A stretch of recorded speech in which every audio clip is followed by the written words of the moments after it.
Hello and welcome everybody. My name is RJ, here with RJK Photographs, potentially RJK Cars if things work out right. I wanted to talk today about this 2025 Subaru Solterra. It's Subaru's first step into the electric space with a lot of Toyota's help, so let's see if it's any good. Well, I guess the best thing to do would be start with a walk around. So as I said, 2025 Subaru Solterra. This is Subaru's first step into the electric space with Toyota's help. So in the Toyota world, this is called a BZ4X. I'll say right up front that this isn't necessarily their top selling model. This is a loaner from our dealership. We have a 2021 Subaru Ascent that is currently in the shop for some work. So they wanted me to take a loaner, and I said, do you have a Solterra? And their response was, yes, of course we have a Solterra. Nobody ever takes them. So now I've had friends who've had electric vehicles, from just about every make and model. I have a friend currently who has a Ioniq 6, which is Hyundai's attempt at an electric sedan, which he likes a lot. That gets, 300 plus miles of range. Less space, obviously, since it is a sedan, but it is very comfortable and he loves the car. This has approximately, I think it's somewhere close to a 70 kilowatt battery, and it charges relatively slow. We'll kind of get that out of the way as well. We recently took this on a 100-mile trip to a destination, 100 miles back. Through the West Virginia mountains. The vehicle itself rode fine. Basically it's the electric RAV4. But in terms of the range, was not great. We got about 2.6 miles or kilowatts per mile or miles per kilowatt hour, which, as you start to look into it, isn't top of the line, but where this car really falls down is the range, and we'll talk a little bit more about that on the inside. For a size perspective, I am 5'11", a little bit taller in the torso, decent amount of headroom here. Distance to wheel is okay. The fact that the dash is so far away from you can kind of throw you off.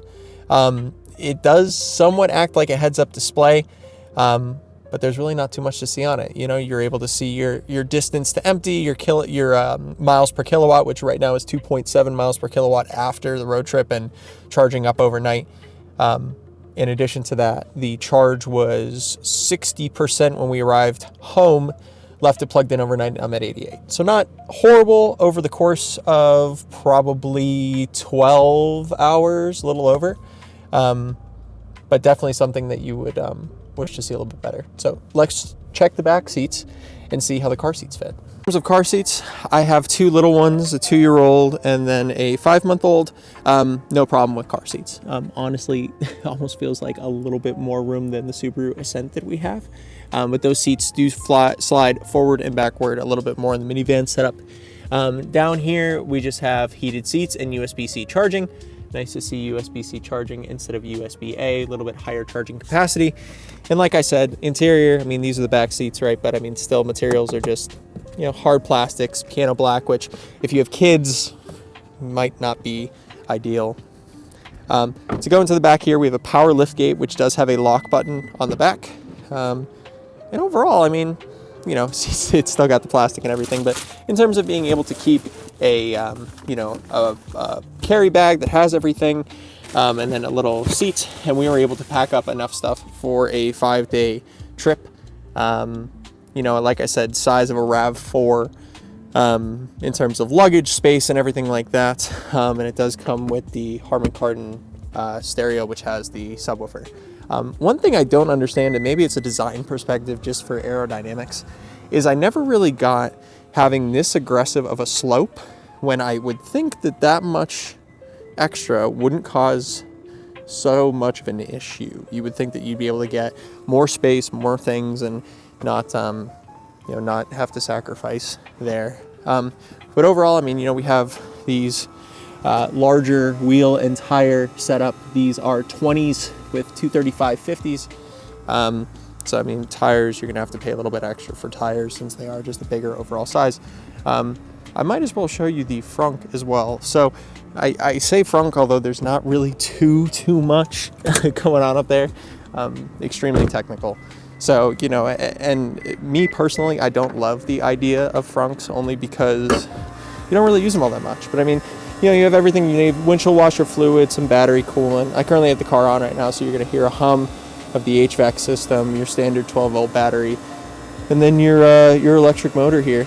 In terms of power, you know, it's enough, right? I mean, I was loaded up and had to make a pass up a hill with folks, and it was adequate. I mean, it's not gonna, you know, throw you back in your seat like some of the other EVs would, but overall it was a relatively pleasant experience.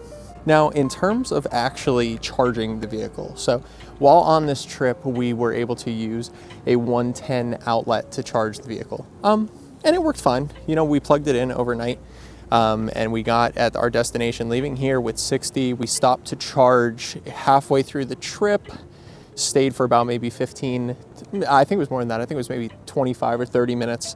And then we were able to get another 30 to 45% battery in that 30 to 45 minutes, which took us up to about 60%, arrived at our destination with about 30. So overall, I mean, it charges definitely slower. Subaru at Toyota advertises approximately 100 kilowatt hours from 20, or 100 kilowatts per hour. And we did not see that. I mean, the closest I got was when I charged it from 20 to 80 at a charge point, and that took about 45 minutes, with the most I saw about 60 kilowatts per hour. That is extremely frustrating in a car that you might want to rely on as a daily, right? I keep making the comparison to a RAV4.